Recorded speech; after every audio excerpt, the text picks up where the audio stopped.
UPSC का, तो इस क्वेश्चन को एक बार पढ़िए और रिकॉर्डिंग स्टार्ट कर लीजिए, ठीक है? जी सर। हाँ, तो क्या लिखा है इस क्वेश्चन को पढ़िए। निःशुल्क कानून जी। सहायता प्राप्त करने के हकदार कौन हैं? निःशुल्क कानूनी सहायता के प्रतिपादन में राष्ट्रीय विधि सेवा प्राधिकरण की हाँ, भूमिका का आकलन कीजिए, यानी कि नालसा ठीक की है, भूमिका राष्ट्रीय का विधिक कर लो आकलन उसको, कीजिए। विधि को, ठीक है? चलिए, तो ये राष्ट्रीय विधिक सेवा प्राधिकरण नालसा है, तो ये पूछ रहा है कि निःशुल्क कानूनी सहायता प्राप्त करने के हकदार कौन है, और निःशुल्क कानूनी सहायता के प्रतिपादन में राष्ट्रीय विधि सेवा प्राधिकरण की भूमिका की परिचर्चा करें। इसके 2 डायमेंशंस हैं, और ये जहां तक है 10 नंबर का क्वेश्चन होगा, ठीक है? 10 नंबर का क्वेश्चन था, जी ठीक है? सर। 10 का ही था, मुझे याद आ गया। चलिए, तो आप लोग देखिए, मैं डायरेक्ट क्वेश्चनों को लेकर के चला हूं, ये ध्यान रखना है। अब देखो, ये क्या 2 पार्ट है इस क्वेश्चन के, और आपको 150 शब्द लिखने हैं, यानी कि आप यहाँ से शुरुआत में, तो ये शुरुआत में इंट्रोडक्शन आप बताएंगे, शुरुआत में कुछ भी इंट्रोडक्शन बताएंगे। अभी मैं उत्तर तो बता नहीं रहा हूँ, क्योंकि उत्तर में बाद में बताऊंगा पढ़ाने के बाद, क्योंकि अभी आपको नॉलेज होगा या नहीं होगा मालूम नहीं। लेकिन तो ये आपको कहना है कि निःशुल्क कानूनी सहायता का प्रावधान भारतीय संविधान के अनुच्छेद 39A में किया गया है ना? तो वहां भी 39A में ये वर्णन है कि निःशुल्क कानूनी सहायता प्रदान करने की बात है। अब इसी को प्रदान करने के उद्देश्य से सरकार ने एक त्रिस्तरीय व्यवस्था का प्रावधान किया, जिसे हम कहते हैं राष्ट्रीय विधि सेवा प्राधिकरण, राज्य विधि सेवा प्राधिकरण, और जिला स्तर पर होता है विधि सेवा। यानी कि राज्य, जिला और राष्ट्रीय तीनों स्तर पर निःशुल्क कानूनी सहायता के लिए तंत्र हमारे यहाँ व्याप्त है, जिसके तहत आपको निःशुल्क सरकारी वकील मिलता है। कल में एक जो, चूंकि अभी हमने आपको कल बताया था कि लाइव स्ट्रीमिंग स्टार्ट हुई है, स्वप्निल त्रिपाठी था, स्वप्निल त्रिपाठी थे ना, नाम तो जाति त्रिपाठी थी ना? हाँ, तो स्वप्निल त्रिपाठी बात से जो कहा था सर्वोच्च न्यायालय ने कि हम लाइव स्ट्रीमिंग करेंगे, तो उसी में कल परसों में एक व्यक्ति सुन रहा था, एक न्यायाधीश की 1 मिनट की क्लिप रील सुन रहा था। उन्होंने कहा, एक वो व्यक्ति था, वो कह रहा था मैं अपना केस खुद लड़ रहा हूँ। तो वो कह रहा, आप क्यों लड़ रहे हैं, आपको तो आते ही नहीं है वकालत। तो वो बोला, चूंकि हमें इतना पैसा नहीं है कि मैं वकील करूं सरकारी, तो इतना पैसा नहीं है, चूंकि पैसे की दिक्कत होती है। तो उसने कहा, हम आपको निःशुल्क सहायता दिला देते हैं। ऐसा जज ने कहा, हम तुम्हें अभी निःशुल्क सहायता दिला देते हैं, ठीक है? तो ऐसा कि निःशुल्क सहायता उपलब्ध होती है और इसी के तहत वो दिलाई जाती है। लेकिन मैं आपको बताऊं, निःशुल्क सहायता का भी एक बहुत बड़ा दिक्कत है। वो समस्या क्या है? वो समस्या ये है कि देखो, 2 पक्ष होते हैं। तो एक व्यक्ति है, मान लीजिए प्राइवेट वकील को कर लिया, एक सरकारी वकील को कर लिया, है ना? मतलब समझ लिए, ए नाम का व्यक्ति है वो सरकारी वकील है, और बी नाम का जो व्यक्ति है वो प्राइवेट वकील है।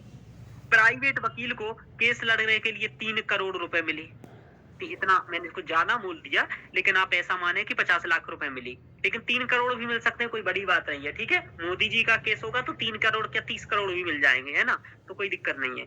तो 3 का 50 लाख रुपए मान लो मिली।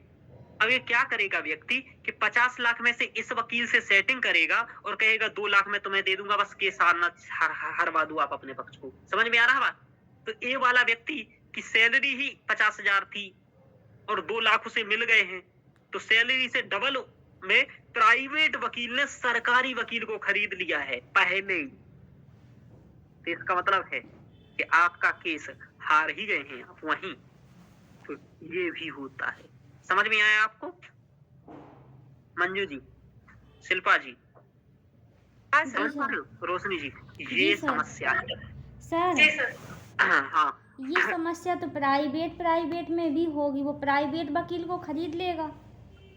बिल्कुल है, ये भी वहां भी है, लेकिन वहां पर प्राइवेट में क्या होता है कि एक उसको जो पैसा दे रहा होता है उसकी डायरेक्टली रिस्पॉन्सिबिलिटी होती है। समझ में आ रहा? अब कुछ सर पैसा जैसे, ज़्यादा मिल रहा है उससे ज़्यादा, तो हाँ, तो फिर। हर वहां देते हैं, कोई हाँ। दिक्कत नहीं है।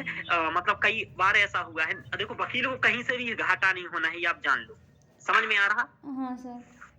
तो हाँ, सर कहीं जैसे है सर कि 2 प्राइवेट है, एक एक प्राइवेट ने दूसरे को खरीद लिया, ठीक है? ठीक है, मान लो ए ने बी को खरीद लिया, ठीक है? तो अब क्या इससे बी भी तो प्राइवेट है सर, क्या उसको के मिलने वाले केसों की संख्या में कमी नहीं आएगी? वही आएगी ना, तो वही तो दिक्कत है ना कि तो इसलिए तो वो नहीं खरीदता है अधिकतर, मतलब चांस ऐसा देखो सब संभव है, लेकिन ऐसा नहीं होता है अधिकतर। फिर प्राइवेट व्यक्ति, चूंकि इसने यदि किसी से पैसा लिया है, मान लीजिए किसी व्यक्ति से वकील ने, तो इसकी रिस्पॉन्सिबिलिटी उस व्यक्ति के प्रति है ना जिससे पैसा लिया। समझ में आ रहा? हाँ सर। इसको यदि लग रहा है कि पैसा कम है तो ज्यादा मांगे, इसी से मांगेगा ना ज्यादा, तो वो और बढ़ा देगा पैसा, पता ही है। चलिए, तो ये है कुल मिलाकर के मैं आपको ये बता रहा हूँ कि निःशुल्क विधिक जो सहायता होती है वो गुणवत्तापूर्ण नहीं भी हो सकती। ठीक है? सर। हाँ, गुणवत्तापूर्ण नहीं हो सकती है। और मैं अभी आंकड़े बताऊंगा आपको, कुछ आंकड़े जहां बात करूंगा कि कितने लोगों ने सहायता ली है, क्या कैसा किया है। तो यही पूछने का ये पूछ रहा है कि निःशुल्क कानूनी सहायता प्राप्त करने के हकदार कौन हैं। तो आपको इसमें जो ये अधिनियम है पारित किया गया था, नालसा बनने से पहले एक नालसा का अधिनियम पारित किया गया था। उस अधिनियम के आधार पर राष्ट्रीय विधिक सेवा प्राधिकरण का गठन किया गया था, इसलिए ये स्टैच्यूअरी बॉडी है। क्या है? सांविधिक बॉडी है। कैसी है? सांविधिक बॉडी। हाँ, देखो, लेकिन यूपीएससी देखो सांविधिक और सांविधानिक, इसमें अंतर है। यूपीएससी इसको मतलब इसको कहती है कॉन्स्टिट्यूशनल और इसको कहती है स्टैच्यूअरी। तो आपको सबसे बड़ा दो शब्द याद रख लो यार, स्टैच्यूअरी और कॉन्स्टिट्यूशनल। आपके सर को भी इंग्लिश में प्रॉब्लम होती है, लेकिन फिर भी सर याद रखे हैं। क्यों? क्योंकि यही ठीक है ना इंग्लिश। हाँ सर। क्योंकि कोई कभी कभी क्या होता है प्रीलिम्स में, सांविधिक में और संवैधानिक में अंतर हो जाता है। इसी को वो एक और शब्द लिखता है, संवैधानिक। सही है? समझ में आ रहा? तो संवैधानिक और संविधानिक में कोई अंतर है नहीं। ठीक है? इन दोनों को कॉन्स्टिट्यूशनल कहते हैं। तो इंग्लिश वहीं देख लिया करो, क्या लिखा है कॉन्स्टिट्यूशनल तो संवैधानिक, और यानी कि अनुच्छेद वगैरह है उसके लिए संविधान में प्रावधान है। और यदि लिखा है स्टैच्यूअरी तो यानी कि वो विधि के आधार पर बना है, पहले कोई कानून पारित किया गया है और फिर कानून के आधार पर, कानून में ही जैसे उसका प्रावधान कर दिया गया है, तो वो कानून के आधार पर, जैसे कि ये राष्ट्रीय विधिक सेवा प्राधिकरण। आगे देखते हैं हम लोग। तो इसकी भूमिका को पूछ रहा है। चलिए, बहुत ही सरल क्वेश्चन है, बहुत ही सीधा क्वेश्चन है, मैं कहूंगा, है ना? ठीक है? आपको बताना है कौन किसको कानूनी सहायता मिलनी है। आप ये पढ़ने के बाद तुरंत ही उत्तर लिख पाएंगे। आगे चलते हैं। अब देखिए, निःशुल्क कानूनी सहायता क्या होती है, उसको बताता हूं मैं। यह सुविधा उन गरीब व हाशिए पर खड़े नागरिकों हेतु उपलब्ध है जो न्यायालयी खर्च वहन नहीं कर सकते। अभी मैंने क्या बताया, उस व्यक्ति ने क्या कहा था कहानी के माध्यम से कि हमारे पास भैया पैसा वैसा नहीं है। ठीक है? तब उसने कहा कि हम ठीक है। तो इसका स्पष्ट उल्लेख कहाँ है? संविधान के अनुच्छेद 39A में किया गया है कि गरीब व कमजोर वर्ग को निःशुल्क कानूनी सहायता प्रदान की जाए। इसी की परिपूर्ति हेतु वर्ष 1987 में विधिक सेवा प्राधिकरण अधिनियम के तहत, देखो 1987 में अधिनियम आ गया था। ठीक है? इसी के तहत 1995 में, ठीक है, राष्ट्रीय विधिक सेवा प्राधिकरण की स्थापना की गई, जिसे हम नालसा कहते हैं। समझ में आ रहा? जी सर। किस अधिनियम के तहत की गई है बात इसकी स्थापना? सर ये 1995। Very good. 1987 विधिक सेवा प्राधिकरण अधिनियम के तहत 1995 में इसकी स्थापना की गई है नालसा की। तो नालसा 1995 में बना है, याद रखना है। प्रीलिम्स में ये तथ्य पूछा जा सकता है, और खासकर जो छोटे एग्जाम होते हैं। और मैं आप सभी को बताऊंगा कि आप सभी पीसीएस जरूर दें। मैं ये कहूंगा कि पीसीएस जरूर दें। आप इस चक्कर में ना पड़े कि हम आईएएस बनेंगे, क्योंकि आईएएस अब बनते नहीं हैं। ठीक है? ध्यान रखिए। मैं ऐसा नहीं कह रहा हूँ डिमोटिवेट कर रहा हूँ, पर मैं ऐसा कह रहा हूँ कि आईएएस का बहुत ही बाहियात काम हो गया है, और वहां कम से कम सीधा जो आप पढ़ते हो वो डायरेक्टली आता है। तो कम से कम जो पढ़ रहे हो वो आ रहा है, तो ठीक है। समझ में आ रहा? यहाँ तो जो पढ़ रहे वो डायरेक्ट आए ना, वो भरोसा नहीं है। संस्कृत जैसा कुछ कुछ मान लो आप लोग। जैसे संस्कृत में मैं आपको ऑप्शनल में पढ़ाता हूँ ना कि 500 का पढ़ाता हूँ तो सीधा दिखता है आपको 450 का आ गया है नोट से ही सर के, 460 का आ गया है नोट से ही। ऐसा होता है पीसीएस में। यदि सर 500 पेज का नंबर का पढ़ा दिए तो वहां 450 का आपका सीधा सीधा मिल जाएगा। समझ में आ रहा? यदि सब कुछ आप कवर कर लिए जैसे कुछ नहीं छोड़े तो यहाँ ऐसा सिस्टम है नहीं। यहाँ आपने पढ़ लिया और यदि उसका यूज कर लिया तब तो यहाँ 5 पेज पढ़ कर भी काम हो जाएगा। लेकिन समझ में आ रहा? लेकिन यदि नहीं पढ़ा, वो नहीं समझ पाए, वो यूज नहीं कर पाए कंटेंट, तो यहाँ दिक्कत है। तो यहाँ थोड़ा स्मार्ट व्यक्ति चाहिए, है ना? ध्यान रखिएगा। तो इतना समझ में आया है मंजू जी, शिल्पा जी, रोशनी जी? जी सर। किसको मिलनी है निःशुल्क कानूनी सहायता बोलो? ये अनुच्छेद के अनुसार किसे मिलनी है? गरीब व कमजोर को।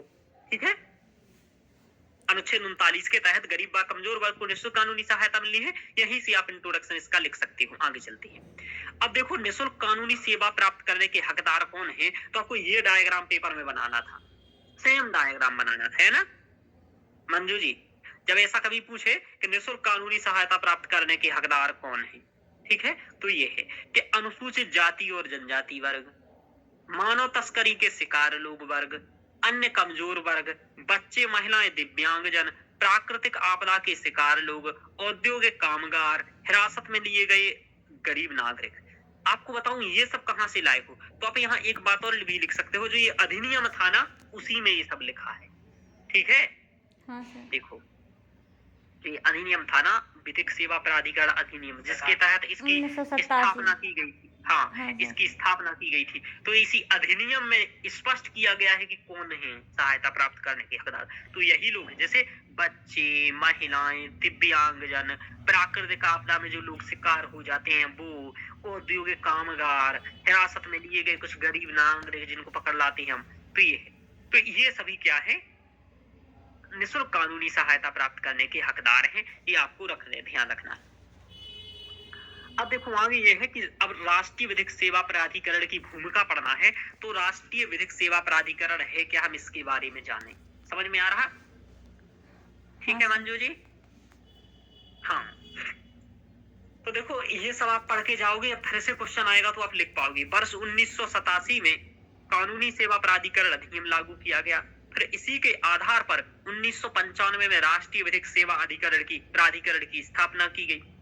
और इसकी स्थापना के पीछे जो मूल निहित था वह था गरीब व वंचित वर्गों हेतु निःशुल्क कानूनी सहायता का, जो अनुच्छेद 39A में प्रावधान किया गया है।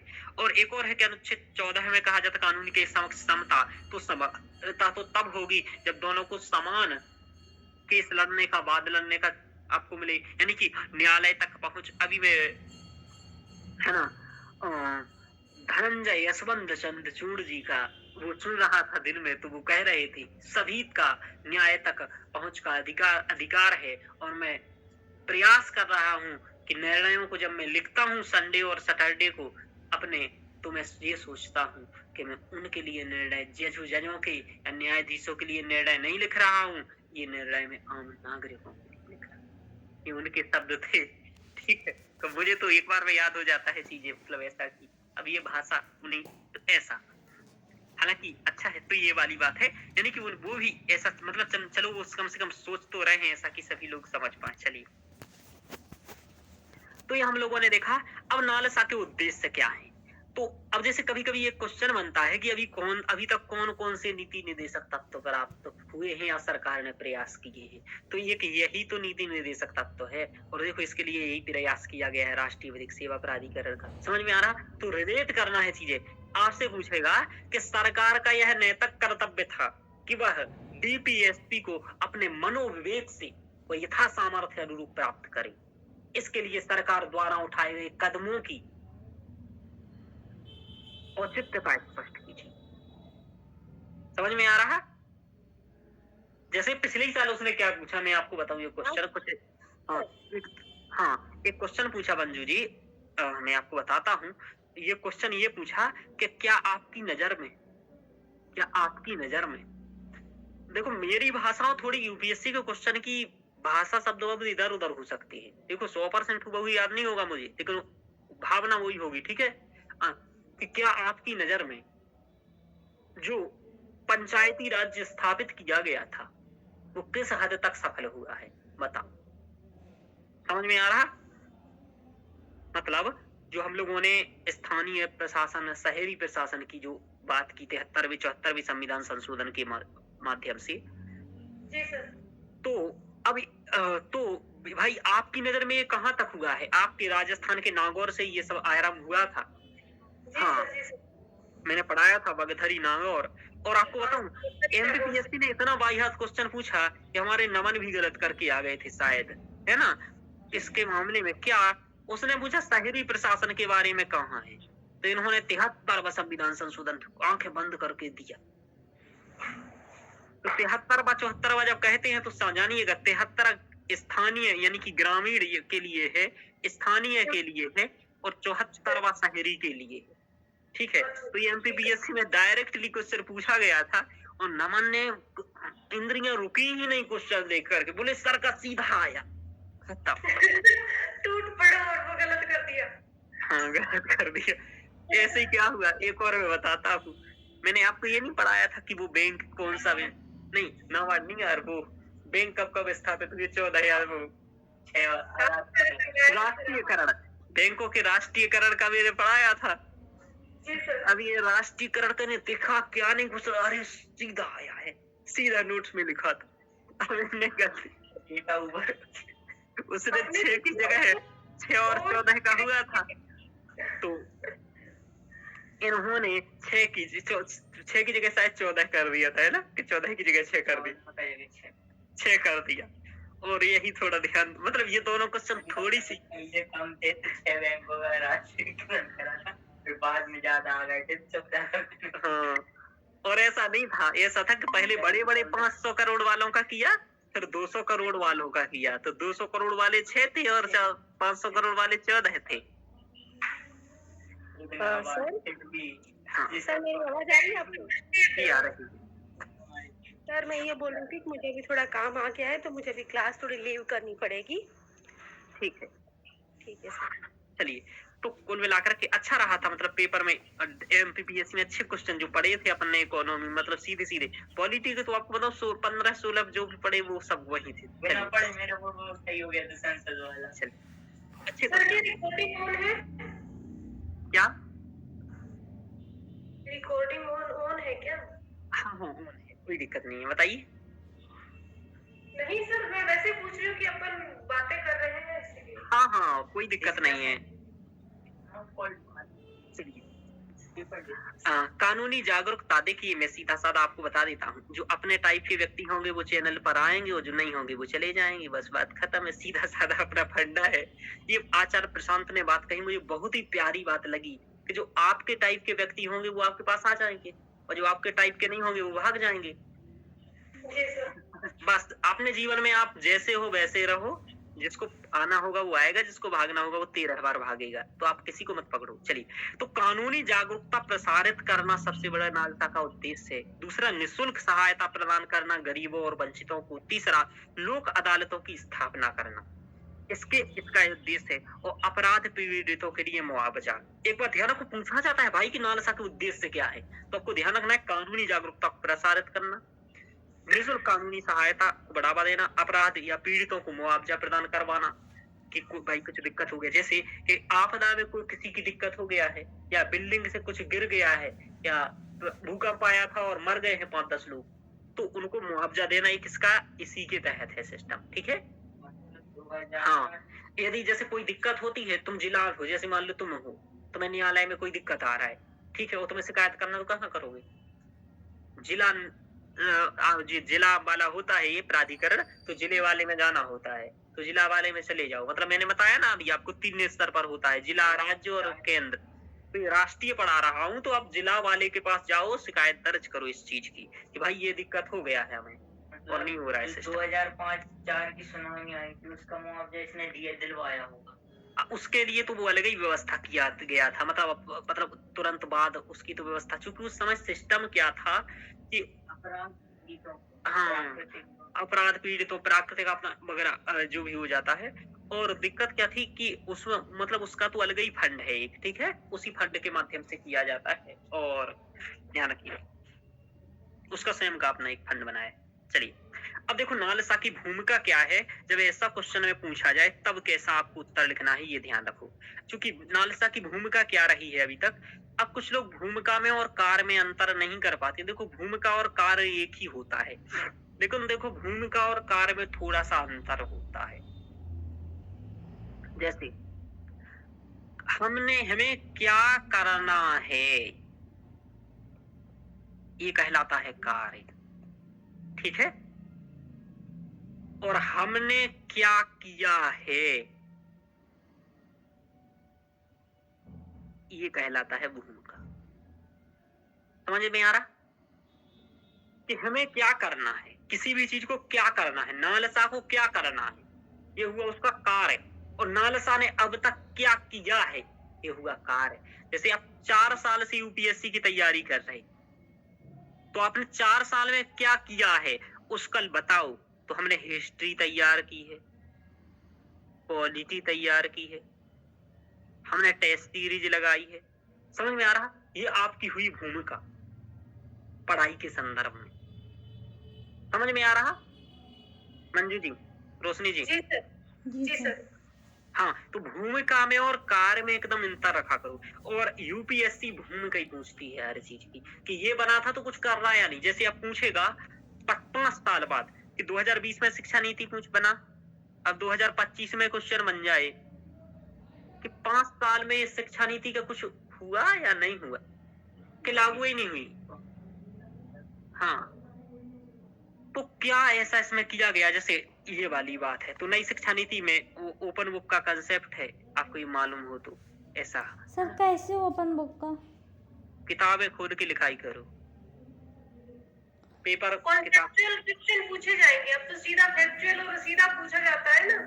फिर कॉन्सेप्चुअल क्वेश्चन होंगे, वो समझ के आधार पे उसमें से यूपीएससी जैसे होंगे, यूपीएससी के जैसे क्वेश्चन होंगे और किताबें आपको दे दी जाएंगी, आपको जो लिखना हो लिख लो। लेकिन एक बात बताऊं, यदि मेरे जैसा पहुंच गया ना तो टॉप ही मार देगा, क्योंकि उस पहले से केवल इसी की तैयारी वो करके जाएगा बच्चा कि कहाँ कौन सा फैक्ट लिखा है। इस टाइप का क्वेश्चन आएगा तो ये फैक्ट लिखेंगे। समझ में आ रहा है? और फैक्ट के बाद थोड़ा समझदारी बना देगा। ओपन बुक सर बोर्ड की क्लासों को छोड़ करके बाकी सब में है, तो इसका मतलब ये थोड़ी है सर कि यूपीएससी भी ऐसा ही करवाएगा। हाँ, नहीं यूपीएससी नहीं, मैं वही कह रहा हूँ, वही लड़के फिर इस चीज की तैयारी करेंगे। भारत की देखो चरणबद्ध तरीके से मैं आपको बताऊं, करना चाहिए चीजें। और ये डायरेक्टली ऐसी चीजें करना ठीक नहीं है। पर भाई ठीक है, सोचना है तो अच्छा है, क्योंकि विश्व में यही होता है, ये होना भी चाहिए। लेकिन वैसा ही हो गया, जैसे भारत में पहली बार फोन पकड़ा दिए ना सबको, तो सब रीलें देखिए अपने जीवन बर्बाद करने लगे। बस यही हाल ना हो, क्योंकि अचानक मिले ना तो वही बात हो जाती। जैसे आपने देखा हो गांव वालों को बफर मिल जाता है, स्वरूची भोज। तो यह है कि ठीक है, अच्छा है, ये जितना है और ये और बर्बाद हो जाएंगे। चलिए आगे चलते। वो कहेंगे किताब से तो लिखना, उल्टा सीधा लिख ही देंगे कुछ ना कुछ, है ना? समझ में आ रहा है मंजू जी? चलिए तो आगे देखते हैं। ऐसा हो जाएगा जैसे हम मान लो, मैं ही बता देता हूँ, जैसे निःशुल्क कानूनी सहायता पूछा, उसने अनुच्छेद 43 देख करके लिख दिया, नंबर दोगे 10 में से 2 के नहीं दोगे, आराम से देना पड़ेंगे। राष्ट्रीय विधिक सेवा प्राधिकरण लिख दिया, दोगे कि नहीं दोगे, देना पड़ेंगे। ऐसे वो 5-5 नंबर फैक्ट लिख करके भी पा जाएगा, तो पास करना पड़ेगा। वो लिस्ट तो बनी रहती है ना किताबों में सबसे पहले, किस चैप्टर से कौन सा क्वेश्चन आया है। समझ में आया? तुरंत देखेगा इंडेक्स से और डायरेक्ट उसी चैप्टर पर पहुंच जाएगा। और फिर किताबें भी तो ऐसी बना देंगे ये लोग। नहीं आ रहा आपको समझ में कि क्वेश्चन वाइज किताबें बना देंगे। आप ये बताओ मंजू जी, कोई अपना संस्कृत ऑप्शनल का नोट्स लेकर के चला जाए, क्या नहीं मिलेगा बताइए? सब मिल जाएगा सर, लेकिन इतना तो पता होना चाहिए ना सर कि उसमें बुक में देख करके पूरा का पूरा ऐसी चीज तो नहीं छाप सकता वो। अरे आप ये समझो, जैसे आपसे पूछा कि बागर थावे की सब व्याख्या लिखिए, तो आपकी किताब में आपने व्याख्या पूछा और व्याख्या वैसे लिखा पड़ा है पहले से, तो आप वही लिख देंगे ना। बिल्कुल सर। तो नंबर ये तो आपने किताब का थोड़ी ना लिखा है, ये तो आप नोट्स का लिखे हो। तो ये कोचिंग वाले और टीचर है ना, ये ऐसे नोट्स बना देंगे कि जो आप कंसेप्चुअल सोचोगे वो ये पहले से बना देंगे चीजें वैसी। तो सर उसमें भी तो कोई लिमिटेशन होगी ना, ओपन बुक एग्जाम की ही अपन बात कर रहे हैं ना। इसलिए अपन शिक्षा नीति पढ़ेंगे तब देखेंगे, अभी ना आगे चलते हैं, ठीक है। तो कुल मिलाकर के ये है कि ठीक है, पर बहुत सारा सोचने की जरूरत है इसमें भी। चलिए आगे चलते हैं। तो हम लोगों ने देखा कि गरीब व वंचित वर्गों को निःशुल्क कानूनी सहायता प्राप्त करना, उदाहरण महिलाएं, औद्योगिक मजदूर आदि। समझ में आ रहा? जी सर। ये हुआ कानूनी सहायता हेतु वकील की नियुक्ति, ये सभी इनके लिए हो जाएगा। तो गरीब वंचितों को निःशुल्क कानूनी सहायता प्रदान करता है, जैसे महिलाओं को, औद्योगिक मजदूरों को कानूनी सहायता हेतु वकील। ये और क्या है कि संघर्षों के शांतिपूर्ण समाधान को भी ये बढ़ावा देता है कि आप लोग स्वयं ही इसमें निपट लो। जैसे लोक अदालतों की स्थापना, लोक अदालतों में क्या होता है, दो पक्ष के लिए सहायता की जाती है और वहां दोनों पक्ष परस्पर वार्तालाप करते हैं और निपटते हैं। ये तो पीड़ितों को मुआवजा प्रदान करना, जैसे मध्य प्रदेश, उत्तर प्रदेश आदि राज्यों में पीड़ित प्रतिकर योजना, इसको आप अंडरलाइन कर देना चाहिए, ऐसा पीड़ित प्रतिकर योजना के तहत यौन पीड़ितों को मुआवजा का प्रावधान किया गया। ऐसी मणिपुर पीड़ित योजना के तहत मुआवजा प्रदान किया गया। तो यहाँ क्या किया जाता है, जो पीड़ित रहते हैं उनको मुआवजा प्रदान किया गया है। तो कई जगह पर, जैसे मध्य प्रदेश में किया गया, मणिपुर में किया गया। तो ये इसकी भूमिका है। न्याय तक पहुंच हेतु कानूनी सेवा मोबाइल ऐप लॉन्च इसने किया। तो इसके माध्यम से न्याय तक सभी को पहुंच प्रदान कर रहा है, ठीक है। इंडिया जस्टिस रिपोर्ट 2019 के अनुसार वर्ष 1995 से अब तक लगभग इसने 15 मिलियन लोगों को निःशुल्क कानूनी सहायता प्रदान की है। तो यह इसकी भूमिका दिखाती है कि इसने बहुत लोगों को निःशुल्क कानूनी सहायता प्रदान कर रहा है। और ये आपको याद रखना है कि 15 मिलियन, ठीक है। हाँ सर, आंकड़ा। मतलब सर 1.5 करोड़। हाँ, इंडिया जस्टिस रिपोर्ट के अनुसार इतना 15 मिलियन लोगों को इसने निःशुल्क कानूनी सहायता प्रदान की है। तो ये बहुत अच्छा है। न्यायिक जागरूकता का प्रसारण करता है, जैसे न्याय विभाग द्वारा दिशा योजना अखिल भारतीय स्तर पर न्याय पहुंचाने के लिए की गई है। प्रो बोनो लीगल सर्विसेज, यानी कि ये क्या है कि एक इस वेबसाइट पर जो वकील है जो चाहते हैं कि मैं निःशुल्क विधिक कानूनी सहायता करना चाहता हूँ, तो रजिस्टर्ड अपना करवा सकते हैं इस पोर्टल पर। और वो उन लोगों को जो नहीं अपना फीस बहन कर सकते, वो उनका की पक्ष से केस लड़ सकते हैं, यानी कि कुछ नैतिक ईमानदार वकील ऐसा कर सकते हैं। तो ये वाला भी यहाँ है।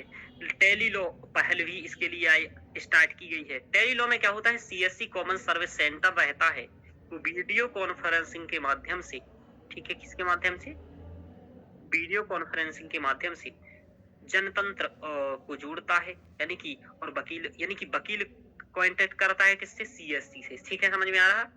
क्योंकि वकील CSC एक क्षेत्रीय स्तर पर बहुत ही अच्छी चीज होती है। इसके पास सभी लोग काम कराने जाते हैं। जैसे किसी के पास पैसे निकाल ले जाएंगे किसान सम्मान निधि से, कुछ भी कराने CSC के पास जाते हैं। कॉमन सर्विस सेंटर जो आपने देखे ना, ये ऑनलाइन टाइप की दुकानें होती हैं, है ना, जन सुविधा के अंदर, तो है ना, इसके पास वकील इससे संपर्क करेगा। और ये चूंकि सीधे जनतंत्र से जुड़ा हुए लोग होते हैं, तो जनतंत्र से जुड़े होते हैं, तो जनतंत्र से होगा, तो वकील की और इसकी वीडियो कॉलिंग पर बात कराएगा, सब कुछ करवा करके। तो ये टेली लॉ पहल भी है, ठीक है, तो इसके तहत ऐसा होता है, ये है। तो इस टाइप से इसने महत्वपूर्ण भूमिका निभाई है। और यानी कि ये कि इसने देखो अभी तक 15 बिलियन के करीब केस किए हैं। दिशा योजना अखिल भारतीय स्तर पर न्याय पहुंच के लिए चला रहा है। तो साइट भी बनाई हुई है कि जिसके माध्यम से लोग तक कानूनी सहायता के लिए वकील भी रजिस्टर्ड करवा सकते हैं, अपने आप को पहुंचा सकते हैं। इसके बाद ये मुआवजा भी प्रदान करता है, जैसे मैंने बताया मध्य प्रदेश, उत्तर प्रदेश या मणिपुर का मामला बताया, ठीक है। और कानूनी न्याय तक पहुंच के लिए कानूनी सेवा मोबाइल ऐप भी है। तो यह सभी इसके लिए ध्यान रखें। तो ये समझ में आया? जी सर। चलिए अब हम लोग आगे चलते हैं। निःशुल्क कानूनी सहायता प्राप्त करने में जो ये अधिकरण है, इसमें चुनौतियां क्या हैं? एक क्वेश्चन की डिमांड नहीं है यहाँ, लेकिन आगे तो ये पूछेगा ना, ऐसी चुनौतियां भी पूछ सकता है। अभी तो उसने केवल सामान्य पूछ लिया है आपसे। चुनौतियां ये है कि एक अध्ययन के अनुसार 75% लोगों ने मुफ्त कानूनी सहायता इसलिए चुना क्योंकि उनके पास निजी अधिवक्ता या वकील करने के लिए पैसे नहीं थे, ठीक है। यानी कि ये भी निजी चाहते थे, लेकिन इन्होंने क्यों नहीं किया? क्योंकि पैसे नहीं है, इसलिए 75% ने किया, है ना। इन्हीं 75% में से 22% लाभार्थियों ने कहा अब मुफ्त कानूनी सहायता प्राप्त नहीं करेंगे क्योंकि इन्हें अच्छी सेवा इससे नहीं प्राप्त हुई। यानी कि ये दिखाता है कि गुणवत्ता ठीक नहीं है इनकी, जी निःशुल्क कानूनी सहायता प्राप्त हो रही है। सरकारी वकील निजी वकील की अपेक्षा कम योग्य होते हैं। जैसे कि ये 52 एक सर्वेक्षण के अनुसार 52% न्यायिक अधिकारियों ने ये स्वीकार किया है, और अधिकारियों ने, लोगों ने तो छोड़ दो, कि भाई सरकारी वकील निजी वकील की अपेक्षा कम योग्य होते हैं। समझ में आ रहा? यानी कि ये जो सरकारी होते हैं ये अपडेट नहीं होते हैं, बहुत सारी चीजों को नहीं देखते हैं, उतनी स्कूलिंग या कॉलेज की इनकी एजुकेशन उतनी अच्छी नहीं हुई रहती है। समझ में आ रहा? ये टॉप लॉ कॉलेज में पढ़ करके आते हैं प्राइवेट वकील, समझ में आ रहा? और ये गांव के लॉ कॉलेज में पढ़ करके आ जाते हैं, मतलब ऐसे कहीं भी। ठीक है, ध्यान रखिए। तो सर सरकारी वकील ऐसे ही हर किसी को बना देते हैं क्या? कौन? नहीं सर, वो क्या है कि समझ में आ रहा? देखिए बात क्या होती है, योग्यता तो सर उनमें ज्यादा होती है, लेकिन वो अपडेट नहीं हो पाते समय के साथ।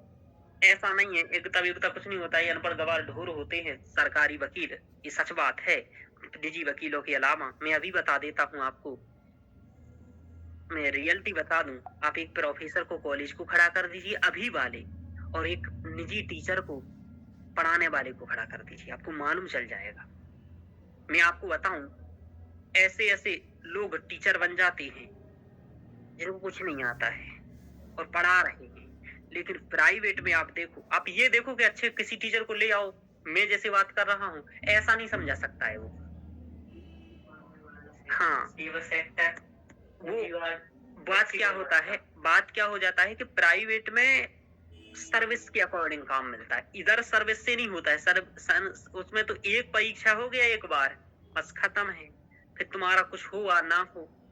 और आज जो ये पढ़ाई होती है ये रटंत विद्या होती है, तो रटंत विद्या करके पास कर जाना, ये शिक्षक बन जाने में अंतर होता है या वकील बन जाने में। समझ पा रहे हो मंजू जी बात? देखो, पेपर पास करना और पढ़ा पाना विद्यार्थियों में दोनों अलग अलग चीजें हैं। जी सर।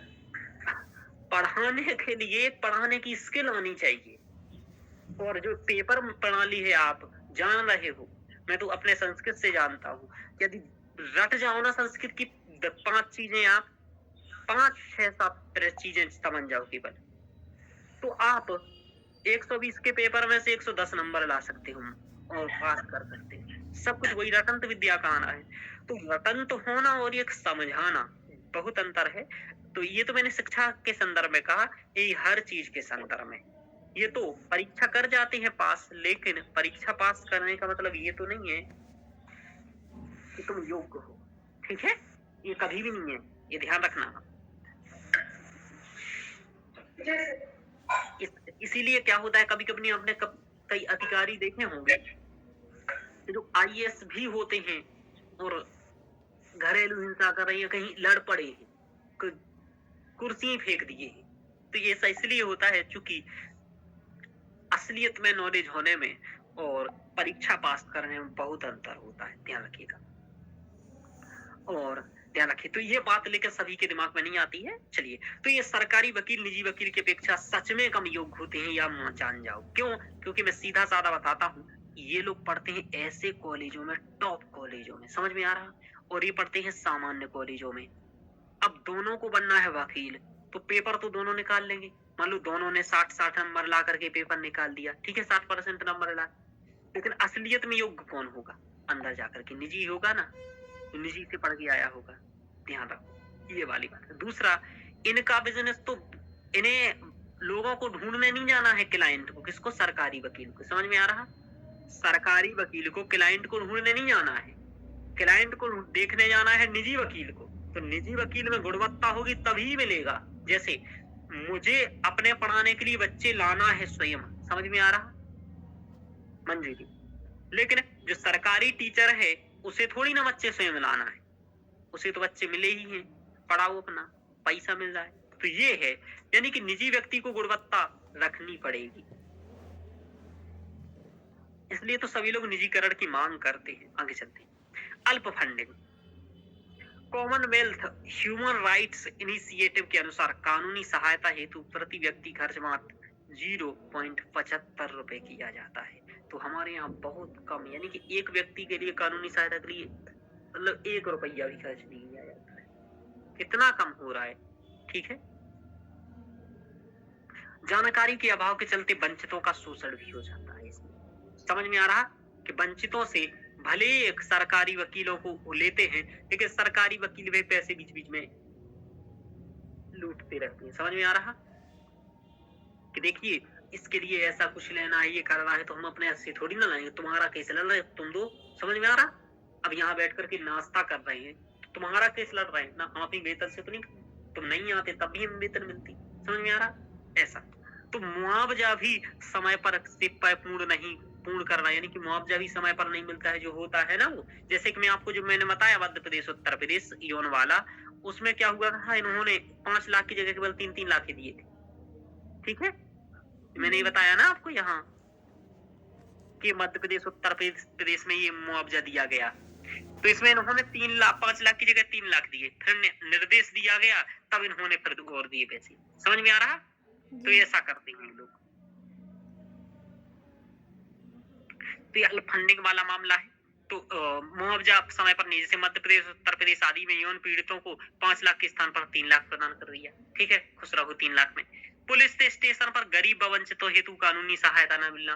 पुलिस स्टेशन पर कभी गए हो तो उधर वो ऐसी भगा देंगे आपको, आप तो जानते हो व्यवहारिक स्थिति, कहेंगे जाओ भाई निकल लो, तो मतलब व्यवहार भी ठीक से नहीं करेंगे। जबकि अनुच्छेद 22 के कहता है कि गिरफ्तारी हेतु वकील के अधिकार का गारंटी है, वकील मिले भाई, है ना। तो गिरफ्तारी व्यक्ति के लिए वकील के अधिकार की गारंटी भाई मिलना चाहिए उसे वकील, तब तो उसका केस लड़ेगा ना, उसके पक्ष को रखेगा, ये वाली बात है।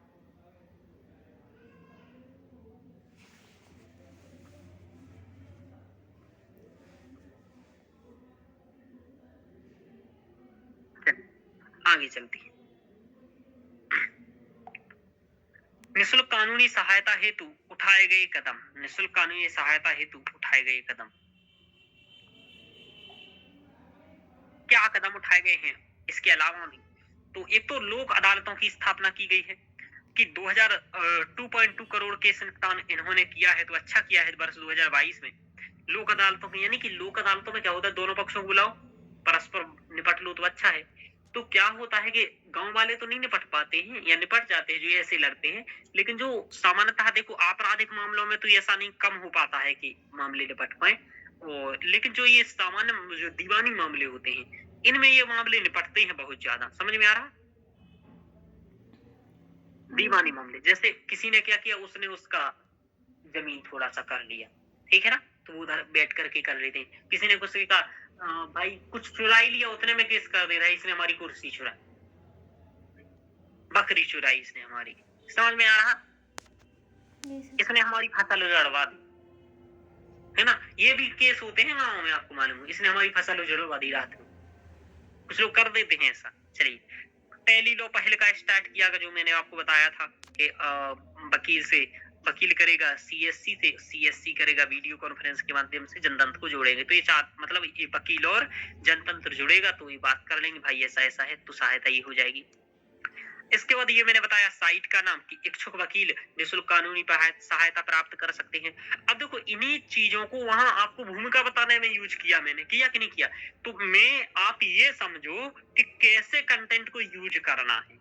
मैं यहाँ केवल कंटेंट को यूज कर रहा हूँ आपके प्रत्येक आंसर के इसमें, तो अब ये सीखो इससे मंजू जी कि कैसे कंटेंट यूज करना है। जैसे मैंने ये भी किया है कि केस निपटाए हैं, pro bono legal services web portal बनाया, इच्छुक वकील इस पर निःशुल्क सहायता कर सकते हैं। देखो न्याय विभाग द्वारा संचालित दिशा योजना है, ये अखिल भारतीय स्तर पर न्याय तक पहुंच की बात करती है। जागरूकता प्रसारण कार्यक्रम भी है, जैसे डोर टू डोर कैंपेन, घर घर जाकर के बता भैया सहायता ले लो, ऐसा। कानूनी सेवा मोबाइल ऐप है, तो ये इसके बारे में जागरूकता के संदर्भ में है, तो ये भी आपको लिखना है। तो इस प्रकार अपन ने देखा ये क्या है, ये कुछ कदम उठाए गए हैं निःशुल्क कानूनी सहायता प्रदान करने की। ऑनलाइन जस्टिस डिलीवरी का कंसेप्ट आया है ना, कानूनी सहायता हेतु सरकारी वकील का है। तो ये सभी हमने कदम उठाए हैं। आगे हमें क्या कुछ सुझाव देना चाहिए इसके बारे में कि गुणवत्तापूर्ण सेवाओं की उपलब्धता हो।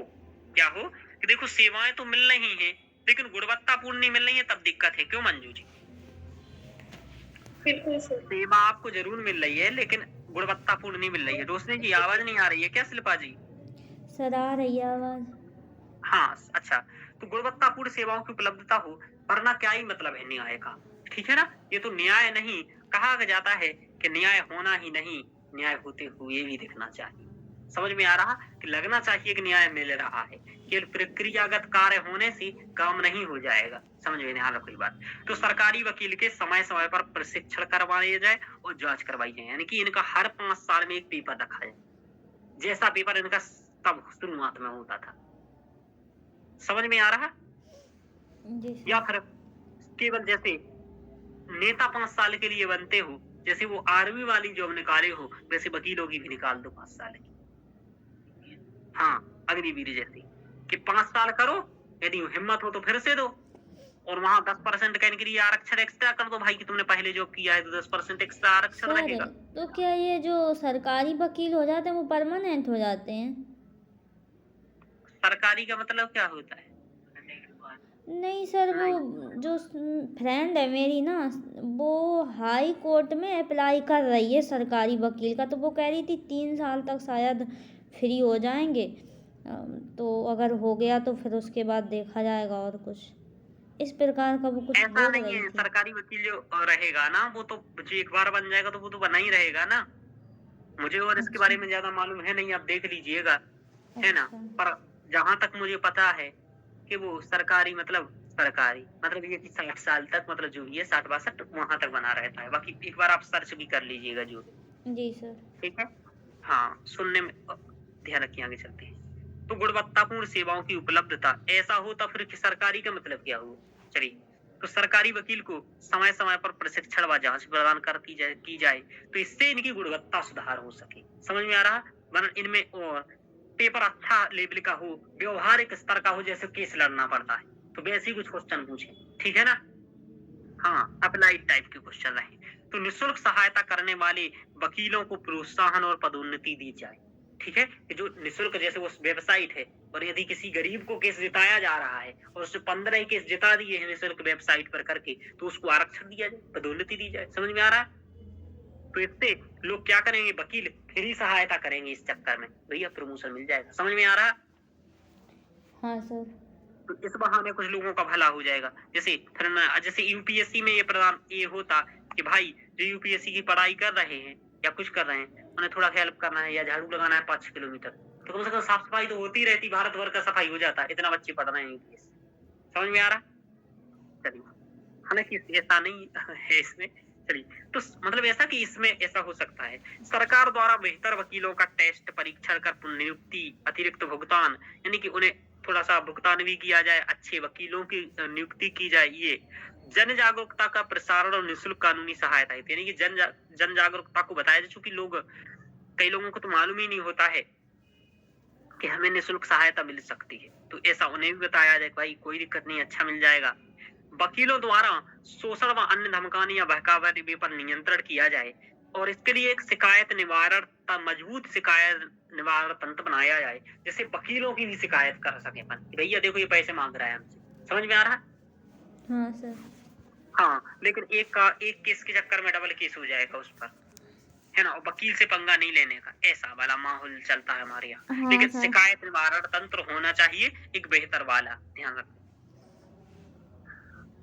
नैतिक मूल्यों को प्रोत्साहन दिया जाए, जैसे परोपकारिता, तो लोग जो वकील हैं वो थोड़ा सा परोपकार करें और साइट पर जाएं और भाई कुछ लोगों को सहायता करें, सहयोग की भावना और सहानुभूति कि भाई गरीब भाई समझे, यदि मेरे साथ भी ऐसा हो जाता तो मुझे क्या कैसा होता।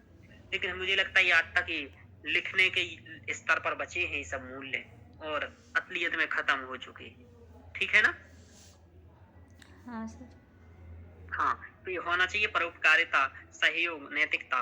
तो आप लोग अपने बना करके रखिएगा थोड़ा बहुत मूल्य कि बचा रहे है, परोपकारिता, सहयोग, सहानुभूति, बाकी तो कोई दिक्कत ही नहीं है। चलिए, निःशुल्क कानूनी सहायता हेतु विशिष्ट सर जिसमें व्यक्तित्व, होते हैं उनके भी खत्म हो जाते हैं हाँ धीरे धीरे धीरे धीरे। हो जाती हैं, चूंकि ऐसी परिस्थितियां रहती है ना, और धीरे धीरे हो जाता है, लेकिन फिर भी प्रयास करना चाहिए कि अपने ना हो खत्म तो अच्छा रहे। इस मामले में भगवान का कंसेप्ट अच्छा है कि व्यक्ति गलत नहीं करता है भगवान के नाम पर, लेकिन बात यह है कि भगवान के नाम पर बहुत अंधकारमय हो चुकी है स्थिति, लेकिन ठीक है, कुछ लोग इसी के मामले में ठीक होते हैं। तो निःशुल्क कानूनी सहायता हेतु विशिष्ट व्यक्तित्व द्वारा अनुनय करवाया जाए। मतलब अनुनय का मतलब ये होता है भाई आप लोग को मैं निःशुल्क, जैसे अभी मैंने उनका नाम लिया था, है ना, डी.वाई. चंद्रचूड़, यानी कि जो अपने मुख्य सीजीआई हैं। तो इसका मतलब ये कि वो यही सलाह दे रहे थे कि कोई दिक्कत नहीं है, सहजता से प्राप्त हो रही है और मैं ये प्रयास कर रहा हूँ कि आपकी क्षेत्रीय भाषाओं में निर्णय ट्रांसलेट हो सके, और हो रहे हैं। ठीक है, अभी आप देखो ना तो कई क्षेत्रीय भाषाओं में हो रहे हैं ट्रांसलेट। ठीक है, सुआ सेफ है और भी कई सारे हैं, तो ये वाला काम चल रहा है। ऐसे ही आरबीआई के भी वो सब आता है, वो भी कई उसमें आता है, उसने भी ऐसा किया है। तो प्रयास ये लोग कराएं कि क्षेत्रीय भाषा में किया जाए, यानी कि टेक्नोलॉजी का उपयोग किया जाए, ध्यान रखो। तो ये सुझाव है, यही आपको सुझाव देना है और यही निःशुल्क विधिक सहायता है। तो हम लोगों ने निःशुल्क विधिक सहायता के संदर्भ में अभी तक क्या देखा?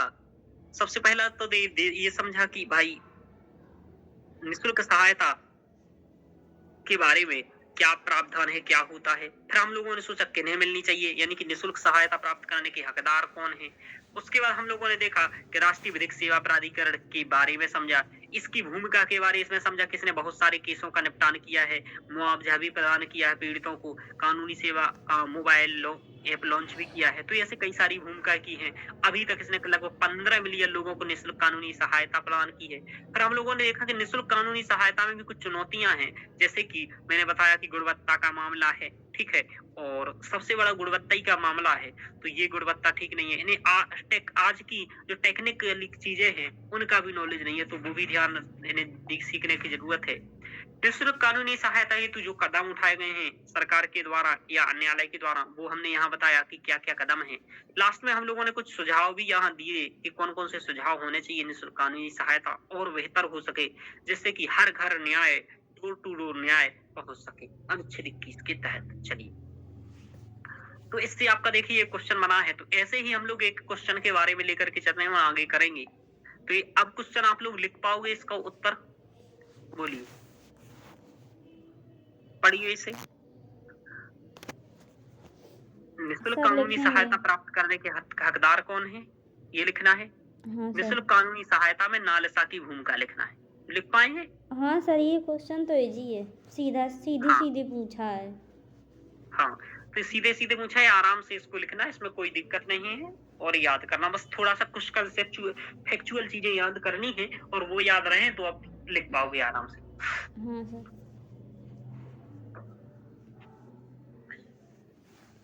तो मंजू जी समझ में आया ये? जी सर। चलिए, अब हम लोग एक नया चैप्टर पढ़ेंगे आज जेल सुधार के बारे में, ठीक है। और जेलों में की स्थिति खराब है, तो जेलों के बारे में आप क्या जानते हैं, मुझे ये बताइए, क्या जानते हैं रोशनी जी जेल के बारे में? मंजू जी, जेल अपराधियों के तीनों, बाद हाँ, जेल सजा प्राप्त या फिर आरोपी अपराधियों को रोकने की जगह।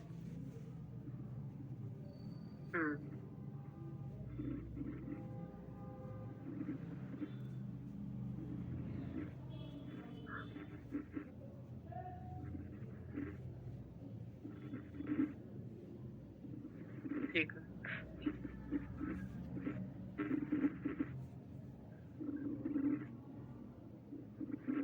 ठीक है, ठीक है। हाँ, देखिए वो अभी जो बात हुई थी ना सरकारी वकील की, हम लोग बात कर रहे थे अभी आगे। वैसे सरकारी वकील के बारे में हम लोगों को पढ़ना है, बताऊंगा कि कैसे क्या बनते हैं सरकारी वकील, क्या कैसा रहता है उसके बारे में। यही है कि मतलब देखा हमने अभी, तो यही आ रहा है कि वो मतलब ऐसे ही होते हैं, साल 2 साल के लिए नियुक्त किए जाते हैं, है ना। वकील सरकारी। सब राज्यों का अलग अलग होता है, कहीं 1 साल, कहीं 2 साल, कहीं 3 साल, है ना। अच्छा हाँ। हाँ, तो थोड़ा ऐसी जानकारी कर सकते हैं आप। चलिए, हाँ सर, इसीलिए ना वो बात हुई थी ना, तो थोड़ा सा मुझे ये भी होता है अच्छा। आगे देखते हैं। देखो यहाँ मैं ये बता रहा था कि जेल क्या है, ठीक है। तो जेल किस सूची का विषय है, तीनों सूची में बताइए। राज्य सूची, यानी कि जेलों की स्थिति खराब होगी या सुधार होगा तो क्या होगा बताओ? सुधार किसकी मुख्य भूमिका होनी चाहिए? सर राज्य, अब राज्यों के पास क्या नहीं है? पैसा, पैसा। पैसा नहीं है तो क्या दिक्कत होगी? फिर सर अवसंरचना में अवसंरचना ठीक करवाने में। अवसंरचनात्मक परेशानियां है सबसे बड़ी। हाँ सर। अवसंरचना, पैसे नहीं है तो खाना होगा क्या? नहीं होगा। तो नहीं होगा तो बेहतर खाद्य व्यवस्थाएं नहीं है, खाद्य व्यवस्था नहीं है और अवसंरचना नहीं है तो ये क्या करेंगे बताइए? जेल के अंदर लड़ाई अपराध करेंगे। करेंगे और क्या, हाँ, बढ़ेंगे अपराध। जेल के अंतर्गत की भी बहुत सारी, हाँ, अपराध करेंगे, परस्पर लड़ेंगे, भोजन के लिए मारेंगे कूटेंगे, जो खाना बांटता होगा उसको। नहीं, तुमने नहीं देखा ऐसा? कभी कभी हाँ नहीं देता है, मूवियों वही में लड़ तो सर जाती है। खूब देखा है, बाकी तो जेल ही नहीं देखी है कहाँ। हाँ, तो इधर लड़ते हैं भाई, जब देखो जहाँ बहुत भी जाते भयंकर रूप से लड़ती हैं सर मूवियों में। हाँ, क्योंकि वो अपराधी तो पहले ही होते हैं और उनका किसी को समझना हो जेल के अंदर में तो ये अवसंरचना, खाद्य व्यवस्थाएं, उनकी मानसिक स्थिति और खराब हो जाती है। हाँ सर। इन्हें तो इनका तो जीवन बर्बाद हो जाता है, ना कोई मतलब स्किल कुछ नहीं, सब खराब, जीवन बर्बाद, इनके बच्चों का जीवन बर्बाद। ठीक है, बच्चों का जीवन बर्बाद होता है। तो ये बहुत सारी दिक्कतें होती हैं। सबसे बड़ा दिक्कत है अवसंरचना का।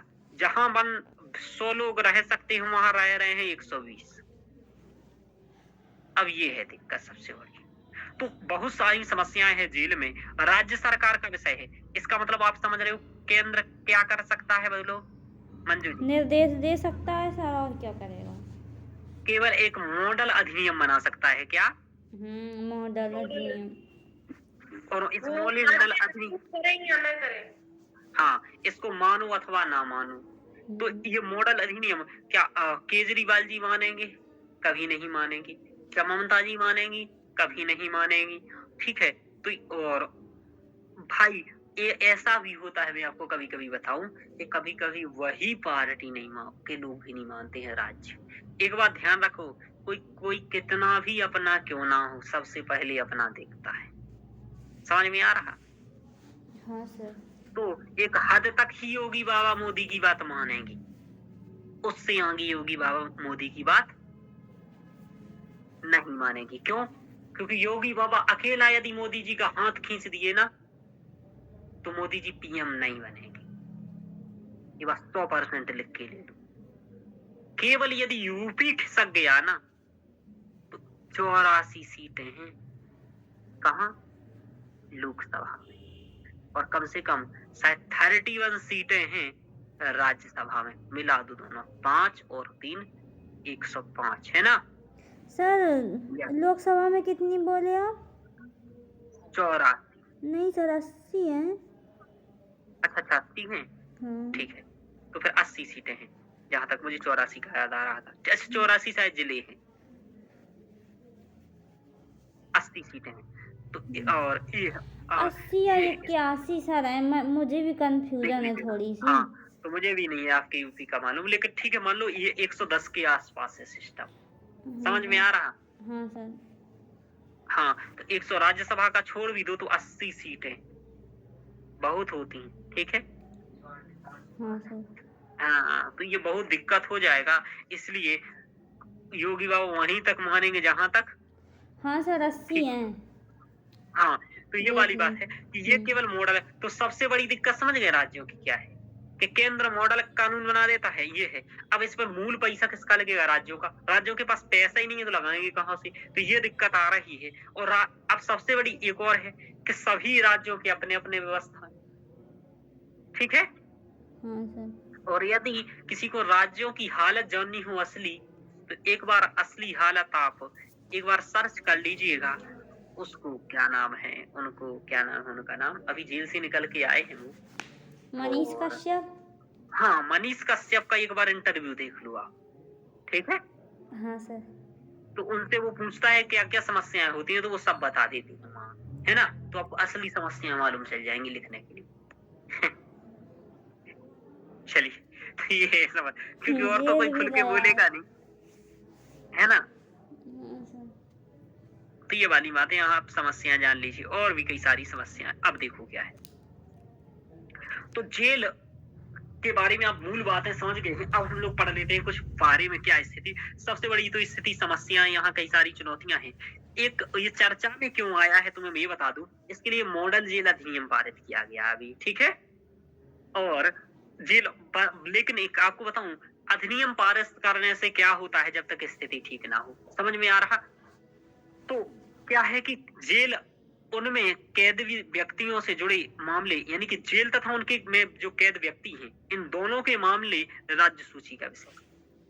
अच्छा, केंद्र सरकार द्वारा बनाया गया कानून केवल एक मार्गदर्शक दस्तावेज की भूमिका निभा सकता है और महत्वपूर्ण कोई विशेष भूमिका नहीं निभा सकता है। तो ये बात आपको इंटरव्यू के लिए भी ध्यान रखनी है, क्योंकि इंटरव्यू में ऐसे ही मुद्दों पर बात होगी, समझ में आ रहा। हाँ कि सर। जेलों की तरफ क्यों नहीं सुधार हो पा रहा है, तो क्यों सुधार नहीं हो पा रहा है, तो सबसे बड़ा यही खामी। आगे चलते हैं। प्रश्न बात ये है, अब प्रश्न क्या आएगा पेपर में आपके, प्रश्न मैं आपको बता देता हूँ, तो प्रश्न आप यहाँ जान लो, फिर आगे पढ़ाते हैं कि विचाराधीन कैदियों के आलोक में जेलों में व्याप्त चुनौतियों की चर्चा करें, ठीक है। साथ ही सरकार के प्रयासों को आलोकित करते हुए महत्वपूर्ण उपाय सुझाएं। तो चुनौतियां क्या है, प्रयास क्या है, और आप क्या बता रहे हैं, समझ में आ रहा। हाँ सर। जी तो सर। ये कंटेंट तैयार रहेगा तो आप आंसर लिख पाओगे, ठीक है मंजू जी। दूसरा क्या बनेगा, हाल ही में पारित मॉडल जेल अधिनियम की विशेषताओं की चर्चा कीजिए। क्या यह अधिनियम विचाराधीन कैदियों की समस्याओं को हल कर पाएगा। टिप्पणी, जो भी मॉडल जेल अधिनियम हुआ है, क्या आपको लग रहा है क्या इसे सही कैसे, बोले ऐसा क्वेश्चन क्यों बनाया, क्योंकि अभी ये क्वेश्चन पूछा गया था यूपीएससी में कुछ साल पहले। तो क्या उच्चतम न्यायालय का निर्णय दिल्ली सरकार और केंद्र सरकार के मध्य की राजनीतिक कशमकश को निपटा सकता है, टिप्पणी करें। तो ऐसा क्वेश्चन ये भी बन सकता है, समझ में आ रहा मंजू जी। तो मैं यूपीएससी का लेवल ही लेकर के चल रहा हूँ क्वेश्चनों में भी। ये 10 नंबर का, ऊपर वाला 15 का है, चूंकि कंटेंट ज्यादा है उसमें। तो विचाराधीन कैदियों की समस्या को हल कर सकेगा, ये 2 क्वेश्चन आपको लिखने हैं और प्रैक्टिस के लिए करना है। आगे चलते हैं। वर्तमान में जेल में चुनौतियां क्या है, मुद्दे क्या है, ये हम लोग सबसे बड़ी देखते हैं। स्थिति क्या है, यानी कि ये भी पूछ सकता है वर्तमान में जेलों की स्थिति को आलोकित करते हुए, है ना, ये सब कुछ भी कह सकता है। तो सबसे बड़ी दिक्कत है कि ओवर क्राउडिंग की समस्या। ओवर क्राउडिंग की समस्या का मतलब ये कि खाना है 4 रोटी और खा लो 14 रोटी, मतलब रहना है जहाँ 4 व्यक्तियों को रख दिए 14, ये वाली। यानी कि जेलों में बंद कैदी हैं 5.54 लाख, यानी कि 5,54,000, है ना।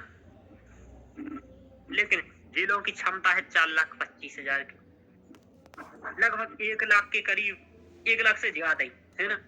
हाँ सर। 1.25 लाख, 1.5 लाख। हाँ हाँ तो 1.25 1.25 लाख लाख। के करीब लोग ज्यादा यहाँ है, और ये तो ब्याज खाता है, समझ में आ रहा। हाँ सर। तो ये बात है। यानी कि बहुत, यानी कि सबसे बड़ी दिक्कत क्या है, अज्ञात। तो ये आपने बताया ओवर क्राउडिंग की समस्या है। अब दूसरा क्या है कि जेलों में हत्याएं और हिंसाएं हो रही हैं। जैसे कि हाल ही में तिहाड़ जेल में 33 वर्षीय व्यक्ति की धारदार हथियार से हत्या कर दी। उदाहरण, ऐसे ही जेल प्रबंधन के पुरातन कानून है, पुराने कानून है, वही चल रहे हैं। हाँ, तो जिनका उद्देश्य दंडात्मक है, अनुशासन है और आज्ञा पालन है। कि आज्ञा पालन है, ये काम कर, इधर आ, अपराध किया है दुष्ट, इधर आ, ऐसे बोलते हैं। मतलब कोई इज्जत ही नहीं है इनकी। अपराध कर दिया तो भाई कोई बड़ी बात थोड़ी है, ठीक है, हो गया हो गया। तो दंडात्मक की जगह सुधारात्मक करो, अनुशासन की जगह सुशासन करो। तो क्या सर ये नियम अंग्रेजों के टाइम से चले आ रहे हैं? जी, और क्या, अभी आपको बताते हैं। प्राथमिकता के अनुसार उन्होंने बनाए थे ये नियम। तो जी, द दंडात्मक थे, वो मारने के लिए बनाए थे। अब जैसे मैं आपको वो बताऊं कि अभी जो जो कानून, अभी जी बोलिए। मंजू जी उनका नाम चेंज हुआ था, IPC CRPC थे ना ये सभी 1860 का। जैसे और आईपीसी 1860 का था, अभी अंग्रेजों के टाइम के ही थे वो। हाँ, सब भारतीय अंग्रेजों के साक्षर टाइम अधिनियम के थे। 1972 का है, सीआरपीसी 1973 का है। तो 1900 नहीं असली सर, 1900 बोला हूँ, 1800। 1800 कर दीजिए, 1900 बोला हूँ बार बार, हाँ सर। 1800 पे यही सब, मुझे 1900 रट गया है, इसलिए मैं 1800 की जगह हर जगह 1900 बोलता हूँ। हाँ सर, वो आप बहुत बार बोलते हो सर। चलिए, जेल कर्मचारियों के रिक्त पद, हाँ तो रिक्त पद हैं, अब कर्मचारी नहीं है जेलों में, समझ में आ रहा, व्यवस्था बनाने के लिए, जैसे कि लगभग 33% और उत्तराखंड छत्तीसगढ़ में 66%, यानी कि पूरे देश में लगभग 33%, उत्तराखंड छत्तीसगढ़ बिहार में 66% रिक्ति। भाई कैसे संभालेंगे ये, कर्मचारी नहीं है जेलों में काम करने के लिए, तो ये सबसे बड़ी दिक्कत है। जेलों में अप्राकृतिक मृत्युएं हो रही, जैसे भारतीय कामगार सांख्यिकी के अनुसार 2021 में 185 अप्राकृतिक मृत्यु, यानी कि एक सामान्य मृत्यु होती है लेकिन बिना किसी कारण की मृत्यु हो जाए, ऐसे ही प्राकृतिक अप्राकृतिक कारणों से मार दिया, ये वो दुनिया भर का ये सब। यानी कि अन्य समस्याएं और भी हैं, जैसे जमानत नहीं मिलती है, बंद है तो यही जमानत नहीं मिल पा रहा है। जेलों में लगभग 70% ऐसे कैदी हैं जो विचाराधीन हैं, जिनका अभी विचार होना है केस पर, और वो अब अंदर है। नहीं हुई है, हाँ, अपराध सिद्ध नहीं हुआ है, और अपराध सिद्ध नहीं हुआ है, और वहाँ जमानत के इनके पास पैसे हैं नहीं, जी सर। तो ये बिना अपराध के 5 साल ये से। मुद्दा तो अपने महामहिम ने भी उठाया था ना सर, जी जेल मैंने के आपको, लिए उन्होंने भी उठाया था ये मुद्दा कि जेल भरे पड़े, बोल रहे हैं जगह नहीं है, हाँ कि जेलों में जगह नहीं है, वो जगह कम पड़ रही है, तो बोले कि जेलें भरनी थोड़ी है, खाली करनी है, और क्या? जगह नहीं होती है क्योंकि पैसे नहीं होते हैं, और छोटे छोटे अपराधों के लिए उनको जेल में डाल दिया जाता है। हाँ यही समस्या है, तो यही सोच रहे हैं इनके बारे में कि इन्हें, भाई अब कई लोग तो ऐसे हैं, बहुत सारे कैदी जिनको 2 साल की सजा मिलना है और 5 साल से अंदर है, मतलब कर्म ऐसा केस है उनका कि 2 साल की ही सजा हो सकती है अधिकतम, लेकिन वो 5 साल से अंदर है। तो ऐसे लोगों के लिए तुरंत रिक्त किया जाए। सजा हो वो तो जुर्माने से ही वो हो सकता है सर। कुछ लोग क्या? बेचारे इतने गरीब आते हैं, कुछ लोग तो इतने गरीब आते हैं कि अगर उनको एक बार अगर अंदर कर दिया तो वो जमानत लेने ही नहीं आएंगे, क्योंकि उसमें ही उनका तो सब पूंजी चली जाएगी। और जैसे मैं बताएं, आपको बताता हूँ, जैसे मंजू जी आप हो, आप घर का खा रही होती महीने का 5,000, और आप पर केस हो जाए, तो एक तो आप केस हो जाए और आप जेल में चले जाए, तो पहली बात तो घर वालों का तो आपको खिलाने का 5,000 रुपया महीना बच गया, क्योंकि आप जेल में हैं। और दूसरा, जमानत का लगेगा तो फिर आगे खाएगी घर में, फिर 5,000 स्टार्ट हो जाएगा। तो अच्छा है कि जेल में ही रहो तुम, ऐसा सोचते हैं कुछ लोग, समझ में आ रहा? नहीं सर, और ये सोचते भी कुछ ऐसे भी तो होते हैं जो कमा भी नहीं पाते, कमा भी नहीं पाते। किया जाता है। वेरी गुड, हाँ ऐसा भी होते हैं जो ऐसे होते हैं, तो वो कमा, मतलब पैसे भी नहीं होते कुछ लोगों के पास, कुछ लोग जाते ही नहीं है, कई स्वार्थी व्यक्ति हैं, आप देख ही रहे हो। बहुत सारे कारण होते हैं। तो जेलों की जर्जर स्थिति है, स्वच्छ स्थिति जर्जर स्थिति है, कैदियों के अधिकारों का उल्लंघन हो रहा है, जैसे कि 6 घंटे से अधिक काम कराना, ये बात मनीष कश्यप ने कही थी, उन्हीं का पॉइंट लिखा है, 6 घंटे की जगह डबल ड्यूटी करा ली थी, बोले 6 घंटे अभी और रात को करना पड़ेगा 3 घंटे, 9 घंटे करा रहे। मार पीट करते हैं, पौष्टिक भोजन नहीं दे रहे, दे दिए खाओ दाल रोटी, अब 6 महीने दाल रोटी खा रहा है। इसीलिए तो सब प्राकृतिक मौत हो रही है, पौष्टिक भोजन ही नहीं मिल रहा, पता नहीं किस अप्राकृतिक मौत। हाँ हाँ, सर, अप्राकृतिक मौत। इसीलिए मारपीट भी हो रही है। जेल प्रबंधन में व्याप्त भ्रष्टाचार, उन्होंने कहा खाना कितने का खोना है, 5 करोड़ का, ठीक है 3 इसमें से बोल कर 2 करोड़ का, समझ में आ रहा? ये हो रहा है, तो भ्रष्टाचार व्याप्त है। कैदियों की मानसिक स्थिति का ध्यान नहीं रखा जा रहा है, क्या सोच रहा है दिन भर, क्या सोच रहा है, उसका कुछ नहीं सोच रहा है, उससे बातें करने का नहीं, ये दुनिया भर का ये सब हो जा रहा है, तो ये मानसिक स्थिति, तो इस टाइप से समस्याएं हैं जेलों में।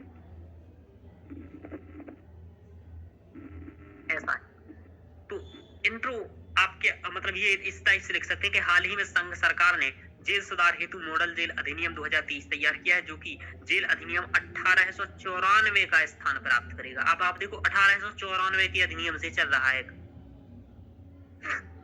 हालांकि कई राज्यों ने अपने कानून परिवर्तित किए, ठीक है, राज्यों ने बना लिए हैं, लेकिन ये जो पूरे देश का कानून था वो तो यही था, गाइड करने के लिए। ध्यान रखो। हाँ, तो ये सुधार हेतु गृह मंत्रालय ने कहा वर्तमान में कानून में कई खामियां हैं, यानी कि सुधार क्यों हुआ है, सुधार क्यों हुआ है कानून में, तो गृह मंत्रालय का ऐसा कहना था कि जो कानून है इसमें कई खामियां हैं। सुधारात्मक उपायों को महत्व नहीं दिया गया है, दंडात्मक को दिया गया है, और जेलों को आधुनिक नहीं बनाया गया है, कोई पुरानी है ना, लकड़ी का गेट पूरा चल ऐसा। जेलों को सुधारात्मक बनाना है, इन सभी कारणों से हमने वो किया है। अब महत्व क्यों सुधार किया है, तो आप जान ही रहे हो कि पुराने कानून है, वही सब आप बता दीजिएगा जो अभी मैं आपराधिक कानूनों में पढ़ाऊंगा। जो 3 नए आपराधिक कानून हैं उनमें भी मैं आपको बताऊंगा कि उसमें भी कई सारे सुधार कर दिए गए हैं, और ये भी प्रावधान कर दिया गया है कि यदि किसी व्यक्ति को अधिकतम मान लीजिए 3 साल की सजा मिलनी है किसी अपराध के लिए, और उसने यदि 2/3 सजा या निकाल अपनी गुजार ली है, तो उसे तुरंत रिहा कर, मतलब 2 साल रह लिया है यदि जेल में और 3 साल की सजा होनी है तो छोड़ दो उसे। समझ में आ रहा? क्या ही करेगा इससे ज्यादा। चलिए, अधिनियम के प्रावधान के महत्वपूर्ण प्रावधान।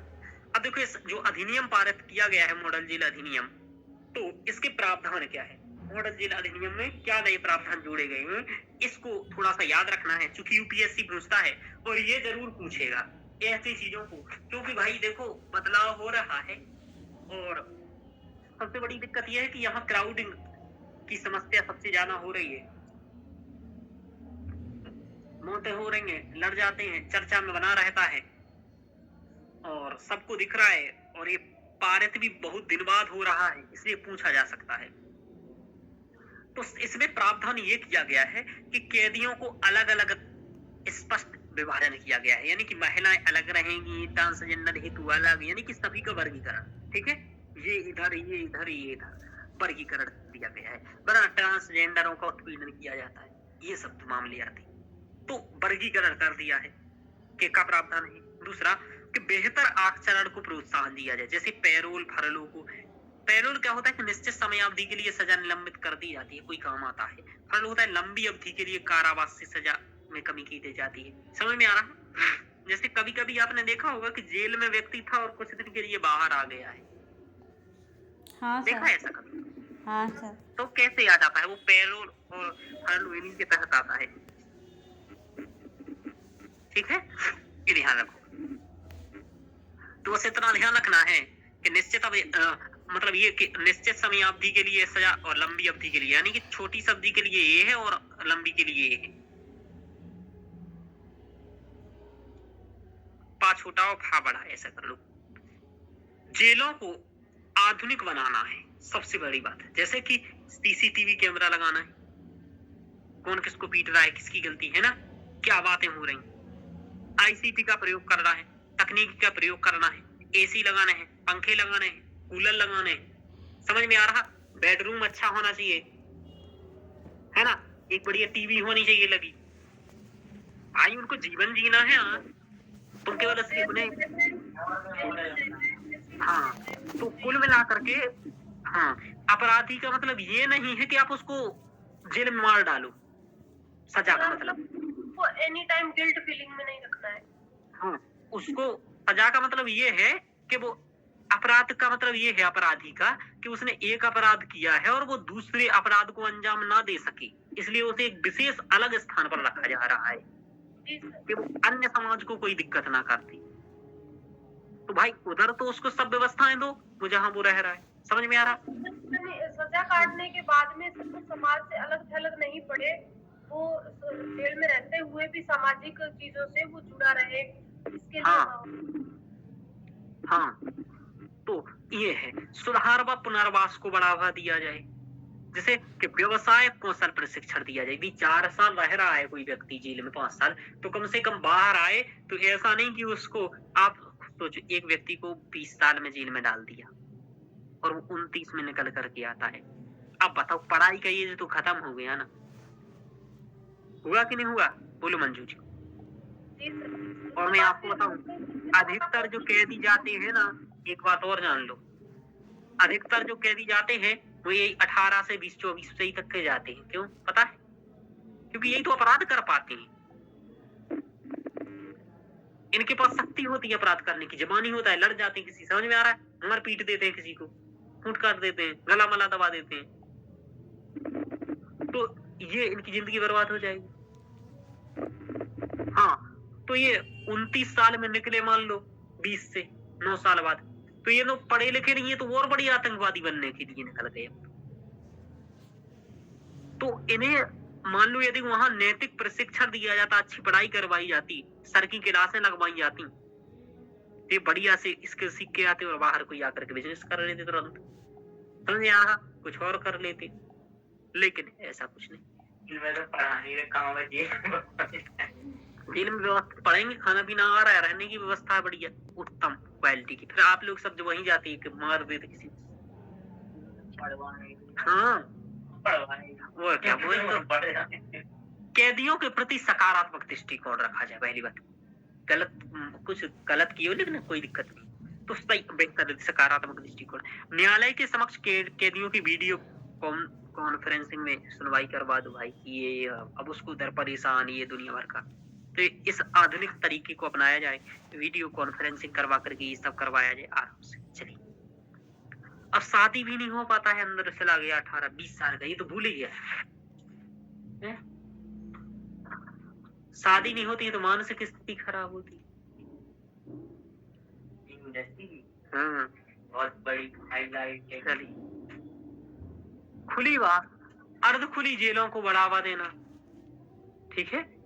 अब क्या किया जाए कि खुली व अर्ध खुली जेलों को बढ़ावा दिया जाए। कैसे? अर्ध खुली जेलों, खुली जेल क्या होती है? ऐसे घुमाओ, छुट्टी दे दो कुछ दिन के लिए, घूम के आ जाओ, 4 दिन के लिए चले जाओ, फिर आ जाओ, समझ में आ रहा? तो समाज से जुड़ा रहे, खुली जेलों का प्रावधान।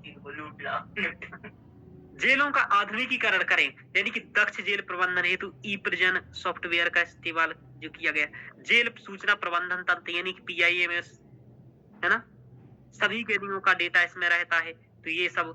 जेल विकास बोर्ड की स्थापना की गई है, निषिद्ध सामानों पर जेलों में प्रतिबंध लगाया जाए, ये सब आगे। तो ये सभी जो अधिनियम में है ये सब किया गया है, यानी कि निषिद्ध सामानों पर प्रतिबंध किया गया है, जेल विकास बोर्ड की स्थापना का प्रावधान किया गया है ना, जेल में सभी का डाटा रहे उसके लिए दक्ष ई प्रिजन सॉफ्टवेयर की बात की गई है, खुली और अर्ध खुली जेलों को बढ़ावा देने की बात की गई है। तो ये जो हम पढ़ रहे थे ना, ये इस अधिनियम के प्रावधान है कि जेलों में आधुनिकीकरण किया जाए, सुधार और पुनर्वास को बढ़ावा, वीडियो कॉन्फ्रेंसिंग, ये सभी। अब आप जेल सुधार हेतु सरकारी नीतियां या पहलें क्या हैं वो थोड़ा सा देखो। एक तो देखो, मॉडल जेल नियमावली 2010 में लाई गई थी, कुछ नियम लाए गए थे जो कि संपूर्ण देश में जेल के कैदियों के प्रबंधन संबंधी कानूनों में एकरूपता के लिए लाए गए थे। खुली जेलों को बढ़ावा देना, यानी कि कोठरी में बंद नहीं, समझ में आ रहा? कोठरी में बंद है, एक कोठरी भाई खोल करके, ऐसा कि कैदियों पर कम से कम निगरानी और निश्चित सुरक्षा घेरा रखा जाए, यानी कि राजस्थान द्वारा ऐसा किया गया है ना, और राजस्थान द्वारा ये सफल कर भी चुके हैं ऐसी खुली जेलों को बढ़ावा, और 92% कम कर्मियों की आवश्यकता पड़ती है, यानी कि कर्मचारियों की भी इन मामलों में कम आवश्यकता पड़ती है, और प्रति कैदी 500 रुपया खर्च महीना आता है केवल, समझ में आ रहा? तो बहुत कम खर्चा भी कम आता है, तो ये अच्छा कंसेप्ट है। तो खुली जेलों को बढ़ावा देना चाहिए संपूर्ण देश में, ये बहुत अच्छा है। समझ में आ रहा रोशनी जी? हाँ, ई जेल प्रबंधन किया जाए, ई जेल परियोजना मतलब आरंभ की गई। प्रिजन इंफॉर्मेशन मैनेजमेंट सिस्टम, यानी कि महत्वपूर्ण डेटा वीडियो कॉन्फ्रेंसिंग से संबंधित, है ना, कि जो डेटा रहेगा वो सब उपलब्ध रहेगा, तो पता चलेगा कितने कैदी हैं कितने नहीं हैं, ठीक है। फिर कैदियों की स्थिति अवस्थी मालूम रहेगी, उसी अकॉर्डिंग ओवर क्राउडिंग की समस्या नहीं होगी, क्योंकि अभी आप देख ही रहे हैं, मैंने आपको आंकड़ा बताया कि ओवर क्राउडिंग की समस्या है, तो ई जेल परियोजना के माध्यम से ये किया जाए। राष्ट्रीय विधि सेवा प्राधिकरण के द्वारा जो मुफ्त कानूनी सहायता है, इसी के बारे में आज हम लोगों ने शुरुआत की थी, जो 2023 में क्वेश्चन भी आया मेंस में, GS2 में, कि राष्ट्रीय विधिक सेवा प्राधिकरण, यानी कि जो लोग वहां हैं उन्हें जल्दी से जल्दी उनके केस सुने और उन्हें निःशुल्क सहायता भी प्राप्त हो। इसके साथ जमानत भी उनकी हो सके, क्योंकि अभी अगला चैप्टर हम लोग जमानत भी पढ़ेंगे, ध्यान रखिएगा। तो जेलों के आधुनिकीकरण योजना भी लागू की गई 2003 में, 2 में, यानी कि नवीन जेल निर्माण के लिए, स्वच्छता को बढ़ावा देने के लिए, जल आपूर्ति के लिए। तो ये सब किया जा रहा है, यानी कि सरकार द्वारा क्या किया जा रहा है। तो राष्ट्रीय विधिक सेवा प्राधिकरण के तहत मुफ्त कानूनी सहायता दी जा रही है। जेलों का आधुनिकीकरण योजना लाया गया था। दक्ष जेल प्रबंधन हेतु ई प्रिजन सॉफ्टवेयर भी आरंभ किया गया है, और ऐसे ही ई जेल का स्टार्ट किया गया है। जैसे मैंने बताया, प्रिजनर इन्फॉर्मेशन मैनेजमेंट सिस्टम, यानी कि जो भी जेल में बंद लोग हैं उनके बारे में एक इन्फॉर्मेशन रहे, कितने बंद है, कितने हैं, कितने दिन से है, इनकी सजा कितनी मिलनी थी और ये कितने दिन से रह चुके हैं। जैसे कि कई सारे कैदी ऐसे हैं कि, है ना, 5 साल के लिए सजा मिलनी है और 6 साल से बंद है। तो मालूम रहे कि भाई ये तो 1 साल से ज्यादा बंद है, समझ में आ रहा। तो ऐसे लोगों को छोड़ दिया जाए, ये सब चीजें, इससे जेलें खाली होती रहेंगी। तो ये सब हो रहा। आगे कुछ उपाय और सुझाव में आप क्या कहेंगे वो देख लीजिए, कि विचाराधीन कैदियों की संख्या घटाने हेतु अमिताभ राव कमेटी ने कुछ सुझाव दिए थे, उनको लागू किया जाए। जैसे उन्होंने कहा कि स्पीडी ट्रायल को बढ़ावा दो, जल्दी से इनकी सुनवाई करो। ये विशेष अदालतों की स्थापना करो कि भाई इस चीज से संबंधित ये मामले सुन लें, इस चीज से। फास्ट ट्रैक कोर्ट, गंभीर अपराधों हेतु फास्ट ट्रैक कोर्ट, भाई जो गंभीर अपराधी उनके लिए अलग रख दो, समझ में आ रहा। जो सामान्य अपराधी हैं, दीवानी मामलों से संबंधित है, उन्हें रखो, उन्हें हटा दो, जल्दी निकाल दो, समझ में आ रहा। दीवानी वाले मानेंगे तो है नहीं, समझ में आ रहा। ऐसा तो मैनेजमेंट करने की जरूरत है, और भी जेलें बनाने की जरूरत है। कैदियों के अधिकारों का संरक्षण तथा अभिवृत्ति परिवर्तन पर बल दिया जाए। भाई लोकतंत्र में जेलें नहीं होनी चाहिए, समझ में आ रहा। गांधी की यही परिकल्पना है, यही राम राज्य की परिकल्पना होती। ठीक है, देखिए काय का राम राज्य, कोई राम राज्य नहीं होता है। ठीक है, चलिए आगे चलते हैं। राज्य का मतलब ही अपराधी होता है। चलिए, तो कैदियों के अधिकारों का संरक्षण तथा अभिवृत्ति परिवर्तन पर, जैसे संजय सूरी बनाम दिल्ली प्रशासनवाद में ये सुप्रीम कोर्ट ने कहा था कि भाई इनकी अभिवृत्ति परिवर्तन पर, यानी भाई कैदी को सही से ट्रीट किया जाए। खुली जेलों को बढ़ावा, क्योंकि राजस्थान द्वारा एक सफल परीक्षण किया जा चुका है। तो भाई ये एक तो ये वैसे सही है, यानी कि संरचनात्मक रूप से है, और दूसरा लागत रूप प्रभावी है, यानी कि लागत भी बेहतर है। तो और दोनों नैतिक रूप में भी सही है। हाँ, नैतिक रूप में भी सही है। आराम से इतना बंद कैसे रहेगा, है ना, हाँ सर। कोठरियों में। चलिए आगे चलते हैं। तो तकनीकी का अनुप्रयोग किया जाए इनके लिए, जैसे वीडियो कॉन्फ्रेंसिंग हेतु सुनवाई करवा दिया जाए, जैसे ICT AI रोबोटिक्स का प्रयोग किया जाए इनके लिए। और डेटा प्रबंधन, CCTV कैमरे, ठीक है, डेटा प्रबंधन हेतु CCTV कैमरे, गतिविधि परीक्षण, निरीक्षण, हिंसा, अपराध कैसे क्या हो रहा है, ये सब पता रहेगा ना, कि किसकी गलती है, क्या हो रहा है। वीडियो कैमरे से डरेगा व्यक्ति की CCTV कैमरा लगाए, मानना नहीं है, नहीं तो और दिक्कत हो जाएगा। समझ में आ रहा। हाँ इस टाइप से और भी इनको बढ़ावा दिया जाए। और क्या बता सकते हो, और भी कुछ बता सकते हो, जैसे कि सुप्रीम कोर्ट द्वारा अमिताभ राव की अध्यक्ष जो थी अमिताभ राव, इनने कुछ सिफारिशें दी थी। तो ये अमिताभ राव कमेटी की जो सिफारिश है उनको लागू किया जाए। जैसे कि 30 कैदियों पर एक अधिवक्ता हो, तो ये सब प्रावधान किया जाए कि 30 कैदियों के लिए खाना बनाने हेतु उन्नत तकनीकी का प्रयोग, मशीनों से रोटी बने, है ना, बेहतर बनती रहे, परसने वाला हो रोबोट, वरना ये मार देंगे उसको, है ना, समझ में आ रहा। तो ऐसा हो जाए। ICT का प्रयोग हो जाए, ध्यान रखिए।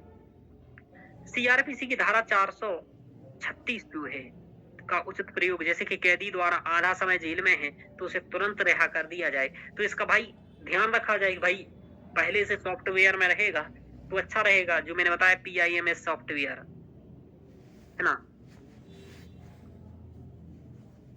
कि इनके डाटा को बहुत अच्छे से देखा जाए कि क्या हो रहा है, कितने दिन से आ रहा है, उसी के अकॉर्डिंग इन्हें छोड़ दिया जाए। रिक्त पदों पर भर्ती की जाए, सबसे बड़ी बात, जिससे कि एक बेरोजगारी में कमी आएगी युवाओं की, क्योंकि बेरोजगारी भी एक अपराध का कारण है। ठीक है, हाँ सर। तो दूसरी, जेल में सुधार को भी बढ़ावा मिलेगा। वहां आवश्यकता जितने की है, जैसे अधिवक्ताओं की कमी या कर्मचारियों की कमी, साफ सफाई की कमी, समझ में आ रहा, कर्मचारी कम है तो साफ सफाई नहीं होती होगी, ठीक है, उनसे मिलने नहीं जाता होगा कोई, ऐसा। सभी कैदियों को विधिक सहायता प्रदान की जाए, जैसे शीला वासी बनाम महाराष्ट्र राज्यवाद में टेली लॉ की बात कहा, न्याय मित्र की बात, नालसा, तो ये टाइप सी बातें की जाए कि इन सबको इसी तरीके से लेकर के विधिक सहायता को बढ़ावा दिया जाए, न्याय मित्र, टेली लॉ या नालसा, कि उनको सहायता मिल सके विधिक, जिससे कि वो जल्दी से जमानत प्राप्त कर सकें, ये किया जाए। और सरकार द्वारा सबसे बड़ी जमानत की राशि भी कम कर दी जाए, ठीक है, ऐसे लोगों के लिए। जमानत प्रक्रिया को बढ़ावा एवं द्रुत गति से निपटाना, है ना, कि जमानत को प्रक्रिया को बढ़ावा दिया जाए, यानी कि और तीव्र गति से। द्रुत लिख दोगे तो यूपीएससी वाला तुम्हारे नंबर काट लेगा, खुद तो द्रुत का कुछ भी प्रयोग कर ले, पर ठीक है, तीव्र गति से निपटाना, है ना, जैसे मूल अधिकार है, चूंकि जमानत हमारा मूल अधिकार है, ऐसा ऋतु छावड़िया बाद में कहा था सुप्रीम कोर्ट ने, तो ध्यान रखो कि ये बहुत जरूरी बात है ना। तो जमानत एक नियम है, जेल अपवाद है, समझ में आ रहा, ये जमानत सभी को मिलनी चाहिए, समझ में आ रहा, क्या जमानत सभी को मिलनी चाहिए, लेकिन यदि नहीं मिल पा रही है तो फिर वो जेल में रहे अपवाद स्वरूप, समझ में आ रहा, यानी कि जेल में रहने के लिए ये केस नहीं हो रहा है, ऐसा हुसैन बनाम भारत संघवाद 2017 में कहा गया। इनके कौशल व प्रशिक्षण को प्रोत्साहन दिया जाए, ऐसा एएन मुल्ला समिति द्वारा सिफारिश की गई थी 1980 में, एक जो बैठी थी, तो इन्होंने कहा व्यवसायिक प्रशिक्षण इन्हें दिया जाए, जिससे कि ये बाद में निकले तो कुछ काम धाम कर पाए, समझ में आ रहा। तो ये आपको डाटा याद करना होगा, आप समझने की दृष्टि से तो ये समझ गए होंगे, लेकिन इसको याद करना है आपको कि ये काम किया जाए, कौशल प्रशिक्षण को प्रोत्साहन आदि। अब देखो, तो ये हम लोगों ने देखा पुलिस सुधार, अभी तक हम लोग देख रहे थे कि जेल सुधार देख रहे थे, जेल सुधार हो गया, समझ में आया, हाँ। तो अब इसके बाद पुलिस सुधार या पुलिस स्टेशन सुधार ये वाला है, होगा स्टार्ट, लेकिन हमने ये कर लिया, तो आज इतना ही रखें कि आगे और भी पढ़ना है? सर इतना ही रखिए। ठीक है, 2 टॉपिक्स आज हो चुके हैं, तो आपको 2, एक तो हम लोगों ने आज किया क्या क्या, सरकारी वकील है नहीं, निःशुल्क कानूनी सहायता, जी सर, और नालसा। दूसरा हम लोगों ने किया जेल सुधार, जी, और ये दोनों है। आप लोगों से मैं ये कहूंगा कि आप इसमें से क्या करें कि इसका एक आधे पेज का नोट्स बना लें, या फैक्ट एक वाला। पेज का, हाँ ठीक है मंजू जी, ओके सर। आप आधा पेज का नोट्स बना लें, याद करने वाली चीजें, जैसे कि इसमें से ई प्रेजेंट सॉफ्टवेयर लिख लो आप, इसके बाद आप जेल आधुनिकीकरण योजना का नाम लिख लो, इसके बाद आप लिख लो ये वाला कि भाई 92% कम कर्मियों की आवश्यकता पड़ेगी, यानी कि ये जो खुली जेल का प्रावधान, मॉडल जेल नियमावली 2010, ऐसी जो याद करने वाली चीजें हैं उनको आप एक साथ लिख लो, और बाकी तो आपको चीजें याद ही रहेंगी। जेल राज्य सूची का विषय है, ये याद कर लो, तो ऐसी चीजों को याद रखो, बाकी चीजें आपको याद रहेंगी, तो मुख्य मुख्य चीजों के लिए शॉर्ट नोट्स बना लो, और बाकी इनको याद रखो। बाकी कल हम लोग आगे पढ़ेंगे, पुलिस सुधार के बारे में पढ़ेंगे, और पुलिस सुधार के बाद फिर हम लोग देखेंगे इसमें जमानत के बारे में, या बेल क्या होती है इसके बारे में, ठीक है, ये हम लोग पढ़ेंगे। फिर उसके बाद देखेंगे सरकारी वकील के बारे में भी पढ़ेंगे कि सरकारी वकील क्या कैसा है, तो धीरे धीरे आगे यही पढ़ेंगे। फिर जो नए 3 कानून आए हैं उनके बारे में भी हम आगे पढ़ेंगे, तो अगले ऐसी क्लासों में होगा ये सभी चीजें। तो अभी आपने जो आज पढ़ा इसी को रिवीजन करना है, शॉर्ट नोट्स बनाना है और याद कर लेना है, ठीक है मंजू जी? जी सर। जी सर। चलिए ठीक है, रिकॉर्डिंग बंद कर दीजिए, है ना।